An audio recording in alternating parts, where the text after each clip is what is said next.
Talking about the latest NHL Trade Talk, including the latest on Phil Kessel in Arizona, plus more updates on Jack Eichel. Could David Krejci return to the Boston Bruins? Could the Habs and Alex Galchenyuk have a reunion as well? Plus, we have another signing. All that coming up next. So welcome back to the video here at Top Shelf Hockey. Now, as you can see, I've actually returned home here. We're back from vacation. This is going to be a little bit of a different style video. I'm using a webcam here on my computer instead of my normal camera and setup with my normal little studio I have set up upstairs. Mainly because I had a little bit of a issue with my tripod. Part of it broke. The piece that holds the camera. So I'm going to have to replace that. It's going to take a few days for an Amazon order to come through. So I'm probably going to do a few videos like this over the next few days while we wait for that. But either way, it's the same information, same person, same me, just different setup here, which actually works quite fine. Anyhow, so vacation's over. We're back. It was a great time. I know I had lots of great comments here on the channel. I've tried to keep up with them best I could, but of course, I didn't really go on vacation to spend too much time tied up to my phone or to my computer. So I do appreciate all the nice comments. I wish me a good vacation and all the lovely things. So thank you very much for that. And back to the old grind, as they say. Now, the one signing we had today that I hadn't reported on previously was the Edmonton Oilers have signed forward Brendan Perlini to a one-year, two-way contract. Perlini's bounced around a fair bit. He was a fairly high draft pick onto a few different teams now, so we'll see what happens with Edmonton. I'm not really sure if he'll end up on that roster. He very well could be an AHL player and try to be a call-up option for them or some different possibilities there, but Perlini is now in Edmonton Oilers. Now, we're looking at a few other signing possibilities here as well. Now, we've heard comments from Bruins GM Don Sweeney talking about the possibility of David Krejci maybe returning in the future. Now, doesn't mean that he's going to return this season, or he may never return. It's really difficult to say. At this stage of his career, he's made the choice to go back and play at home in the Czech Republic, which we know for family reasons, to be closer to family, wants his kids to be closer to family, and all that kind of stuff. Totally fine and acceptable. But when listening to their comments about how they plan to kind of replace that number 2 center spot, even same thing from Coach Bruce Cassidy, it sounds like Charlie Coyle is going to get that first crack at being the number 2C. Guys like Nick Foligno and Eric Howla, I think they're going to try them. I'm not sure who's going to end up playing center. Probably Howla being your number 3 center. So that's likely what they're going to go with here. To be honest, I do think it's the one area of the Bruins that I don't really have as much faith in, and I do wonder if we'll see some additional moves from Sweeney in season. As I mentioned before, talking about the Bruins in the offseason here, I just don't know that they're a better team, and I think they're still obviously wanting to be a team to make some runs here or try to go for a cup. All they have guys like Pasternak and Bergeron and Marchand, all on really good contracts. Charlie McAvoy's coming up on a big raise soon. He's seeing all these other D contracts that have been signed lately. Crazy market. Probably thinking I'm going to be a rich man here because it was a pretty crazy defense market lately. So ultimately, it sounds like they don't really want to get tied up in anything too big long term, or they don't necessarily see a long term need right now at the number 2 spot in the center depth just to kind of replace everything. And like they even kind of mused over the possibility maybe Krejci goes and plays a year in Czech Republic and maybe he comes back. I mean, who knows, right? It's really hard to say how things go. So it sounds like the door is open, though. So it doesn't mean there's going to be a reunion. He may continue to play over there and then end up retiring. We really don't know the answer to that question, but it just sounds like the door is open. So it sounds like we'll have to see what happens. Also with the Bruins, they have begun extension talks with Patrice Bergeron, who's eligible now to be extended. Of course, he's still a really high quality player, getting a little bit older, but still, even though he battled a lot of injuries early in his career, he's done relatively well here in more recent years. Still one of the best two-way players in the game. Still, a guy that's going to be in the Selke conversation. And like I said, still a huge part of that perfection line with Marchand and Pasternak. So it'd be good news if they can get him extended. I fully suspect he would want to keep continuing to play here beyond the upcoming season this fall, and I'm sure we'll likely see him take another fairly friendly contract. I would think at this stage of his career, at his age, given everything that's transpired with his performance, I mean, it wouldn't be shocking if he gets maybe a little bit less money. I don't think it's going to be drastic because he's already on a pretty good contract as it is. So we'll have to see, but it looks like Bergeron to be extended is a real possibility we could happen here soon. Now, another player we want to take a look at, if you look at the remaining free agents, there's not a lot. It's starting to really dwindle down out there. A lot of the bigger signings we've seen lately are players re-upping with their existing teams, getting new deals. But one guy that's going to be interesting to see where he lands is Alex Galchenyuk. Now, Galchenyuk has bounced around quite a bit. I mean, obviously, we saw last year alone he started by signing a short-term deal with the Ottawa Senators. Didn't really seem to fit there. Didn't make their regular lineup in the beginning of the season. He was a scratch a chunk of the time. Got in when he did play, though, early on. It seemed like he did well. But then eventually they had an opportunity to trade him. So they did that. He ends up going on waivers. And then on waivers, he ends up in Toronto. So Toronto, it seemed like it was a good fit. I know Leaf fans seemed to take to him. He did fill a spot there for a while in the top 6 and seemed to be, okay.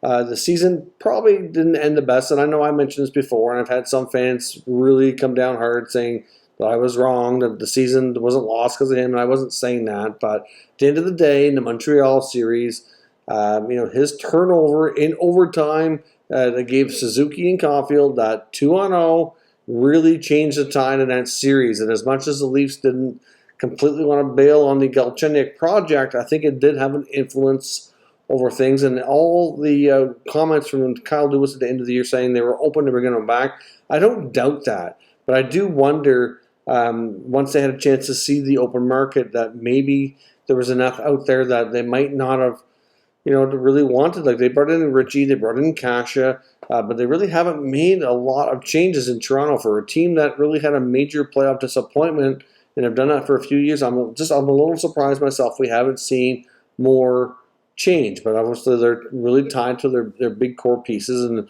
really year after year they just try to change out the support pieces, if you will, to kind of fill up the rest of the roster, which is fine. The young players are going to continue to grow and continue to get better and all that. But Galchenyuk was a piece that seemed to fit. But like I said, they've got some other options now. And a guy like Nick Krejci can play that same sort of role that he did, but also give you a little bit more physicality, probably a little bit more offense too. So it doesn't sound like the door is completely closed on him signing with the Leafs, but I do think it's a good chance that he won't. But according to Luke Fox of Sportsnet, it sounds like the door is open. But I think it's starting to close a little bit. But the other interesting nugget I've seen in comments on is that apparently there's a rumor of a possible reunion between Galchenyuk and the Montreal Canadiens, where he started his career. Now, he played probably his best hockey there, and Galchenyuk really hasn't been the same player since he's left Montreal. And I think a lot of people could say that Montreal really messed with his development, and there could be something to that. That's possible. But, he had a 30-goal season in Montreal. He was a good power play player. The big thing is they couldn't get him in the right position. They couldn't decide if he was a center or a winger, and it flip-flopped a lot and all that. That was a huge part of things. But at the end of the day, ever since they traded him, he went to Arizona for Domi. From Arizona, he ended up in Pittsburgh. He ended up in Minnesota. Then he went to Ottawa, briefly in Carolina, but never played. Went to Toronto. Like, he's bounced around so much that, I can see that last year he showed enough glimpses of kind of playing some better hockey that they've had in recent years that maybe they'll give him a chance. But I know Montreal's really tight on roster spots. So if you look at what they have on their forward group, I don't really know where they'd put them. But they are going to have a big, healthy LTIR pool that they can draw from, because Paul Byron's going to be out for probably the first half of the season. Shea Weber's not going to play. Regardless of Carey Price, I don't think Price will end up on long-term injury reserve, because he likely won't miss too much at the start of the year, at least what we're hearing. So, but there's still, between Weber and Byron, there's going to be a lot of money there. Even though they don't have the space now, like that, they're going to be fine. They could take on another 1-year contract, 1 year $1 million, or 1 year $800,000, or whatever, something like that. It wouldn't be anything more than that. So apparently there is some possibilities we could see Galchenyuk return to Montreal and kind of maybe try to revive his career here. So which has certainly been on life support the last couple of years. And we'll see where he ends up. But let me know, especially Habs fans out there, there's plenty of you that watch this channel, what are your thoughts on Galchenyuk returning to the Montreal Canadiens? Now, before we jump into the trade talk for the day, I do need to pause for a moment and acknowledge our channel sponsor, Manscaped. Top Shelf Hockey is proud to be sponsored by Manscape. Of course, with Manscaped, we have a special offer here for all Top Shelf Hockey viewers, where you can get 20% off and free shipping on all orders at Manscape.com. Now, of course, Manscaped just launched a brand new Lawnmower 4.0 trimmer, which is a fantastic product. They've taken a level up here, even again with the skin-safe replaceable blades. It's waterproof, it's wireless charging, has a travel lock on it, as well as a nice light so you don't miss what you're doing. So certainly a terrific product. Now, many people associate Manscaped with their trimmers, which is certainly kind of their top product, but they do have a lot of other great options as well, including what they call the Weed Whacker, which is another trimmer for your ears and nose. And they have a variety of deodorants and sprays as well, which also keep you fresh and are terrific as well. So certainly Manscaped has a lot to offer, and we certainly highly recommend all of their products. So check out manscaped.com and use promo code TSH for 20% off and free shipping. So thanks very much for watching that promotional video. I do greatly appreciate it. The sponsor's been tremendous to deal with, and I really appreciate Manscaped's support here as well. Now, on to the trade talk for the day. We're going to talk about Kessel and Eichel quickly. There's not a ton of new information here. It's just some quick updates. Now, we talked about Kessel in the last couple of days, talking about the fact that he did request a trade. Now, at the time, though, the information that I had suggested that there was not a lot of pressure on the Coyotes to make it happen, and that the Coyotes were totally fine if they had to wait and get this deal done later in season or at the trade deadline. It could be a deal to do then. But now, according to Craig Morgan, the Arizona Coyotes insider, is suggesting that Kessel's agent has really stepped up and talked to Arizona about making a deal happen before the season. And not only that, apparently he really wanted to go to the Vegas Golden Knights. Now, that's information that I hadn't seen. Now, of course, like I said, you guys know, those who watch regularly especially, I've been on vacation this past week, so I've been trying my best to keep up with all the news, but, you know, I obviously had not as much time as usual to research and read like I'd like to. But like I said, of course, when you're on vacation, you get to kind of tone it down a little bit sometimes. So I'm sure I missed a few things, and that's a detail that I didn't know until today. So the problem is, though, is that Vegas doesn't really show a lot of interest. Now, they do want to make a big move, and they're obviously linked to the other guy we're going to talk to today, or about today, Jack Eichel. But I guess you could say the interest wasn't reciprocated on both sides. So Kessel to Vegas deals, even though that's what he wanted, wasn't really in the cards. And therefore, like, so I think because of that, that's why Arizona's like, well, you know what, if we can't deal you now, we'll try to find something later. Not a big deal. But it is a big deal to him. So apparently Kessel does prefer to be traded before the season starts. So we'll see if they can find something, but he's going to have to open up his wish list here a little bit on where he'd like to go. The thing with Kessel, too, that I find difficult to understand is that and this isn't the first time this has come up here in the last few weeks, that there doesn't seem to be a ton of interest in him. He's only got 1 year left on his contract. His cap hit's already reduced because the Leafs have a little bit of retained salary from way back when they signed him before they traded him to Pittsburgh. So his cap hit's already down a bit, but he's still been a very productive guy. So his production is there. He's got a couple Stanley Cups to his name now, so he's got that experience and knows how to win in the playoffs. Say what you want about him, like, he's got a good resume, and he's still putting up the points even at his age. And even though I know there's always a lot of jokes and questions about his fitness level and all that, but like, it doesn't really, regardless of what you think about all that, he gets the job done, and he's still a good skater, gets around the ice well, puts the puck in the net. So at the end of the day, especially if I'm a team, like, I'm not going to really care about all that other stuff. As you get the results, at the end of the day, that's what matters, and he does. And his actual salary this year is less than his actual cap hit. So, you know, for teams looking to save actual cash dollars, that's good too. And we know Arizona is more than willing to retain salary on a lot of these contracts. So why not take advantage of that, right? So I'm very surprised to find out, A, that he was really pushing to go to Vegas. Not so much that he's surprised. It surprises me that he wants to go there. It's just that he didn't give more teams, I guess. I mean, who wouldn't want to play for the Golden Knights? I mean, it's an awesome environment down there, a terrific fan base. They've had nothing but success in their 4 years in the league. And, you know, there's lots to like, right? Sure, I get that. But, you know, you think he would have given them a few more options. If he wants to move that badly, he's going to have to work with them a little bit more and give some more teams, and we'll see what happens. But Kessel does want to be traded before the season, which I don't blame him. why wouldn't you want to get yourself situated and settled in so you don't have to move partway through the year? So we'll see what happens if Kessel ends up going. We know the Coyotes, of course, as I've talked about recent days too, are certainly entertaining deals on Christian Dvorak. Dvorak's getting a ton of attention, and we're not going to go too much into him today because there really isn't a lot of new information on him, but he's maybe been a bigger focus for them to move since he's going to get him a better return and is getting more interest. And I do think they're open to trading Clayton Keller too, who's also got a long-term deal, but that's a trickier one because of the money, and I think teams might be concerned about his contract more so than Dvorak. This is a pretty good one, and Kessel's only 1 year. So we'll see what happens with Keller. I think he might have to stick around for a while. Now, with Jack Eichel. Now, we talked yesterday wondering if a deal was imminent to the Rangers because of information put on Twitter by Steve Valiquette, and obviously, working closely with the Rangers, he would have some inside intel. To this point, a deal's not happened. We don't have any other insiders suggesting a deal's imminent. We talked about what a deal would look like again, and like I said, it's just that. It's hearsay, it's rumors, but that's what we talk about sometimes just to get an idea what everybody really thinks about this. Now, there's also been an article in the last couple of days that I did glance over and had a chance to read a little bit more thoroughly today after getting home on ESPN from Greg Wyshynski, looking at teams that have been in and out on Eichel, just kind of updating the latest situation, setting the new landscape as we stand here now on where teams stand. Now, and I've talked about some of this to some degree before, but just as an update, I think it's fair to say that LA, who was rumored to be a front runner for a long time, is out. Minnesota appears to be somewhat out now, but when we say teams are out, you think they're only out until the offer changes or the asking price changes. But a team like LA, I don't think they can really do much of anything here. I think they're out for sure.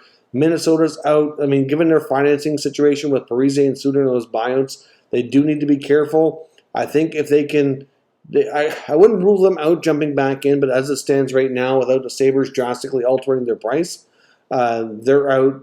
You've got the Ducks. You've got Vegas. You've got the Rangers. The Rangers remain highly, highly interested, but not willing to match the asking price. So I think you can say they're in, but they're, that's why I really wondered if maybe when we get the information yesterday that they're, it sounded like something was brewing.